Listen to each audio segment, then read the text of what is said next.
2024 Toyota Sienna Hybrid here, and if you want to jump start your car, I'm going to show you where your points are at, and I'm going to show you where your battery is actually located, the 12-volt battery if you need to change it. But if you're going to jump start this car, as you notice that there's normally a battery here, there's nothing here. So what we're going to do to jump start, take off the fuse box cover here.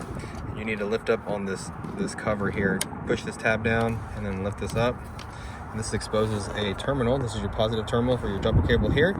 And if we look down here, this is your negative cable here. You're gonna go ahead and attach your other jumper cable down to here. Okay, this is a good negative connection here. And then you can jump start the Sienna. Now the battery location is actually in the very back. Back here in the trunk area, if we go ahead and push these tabs down, and this exposes the battery right here, okay? So you can actually jump start it back here too if you can get the gate open. A lot of times the gate won't open when the battery's dead, so. But I hope the video was helpful, and if it was, appreciate it if you could hit the like button for me, leave a comment if you could, and I hope to see you again in another Toyota video.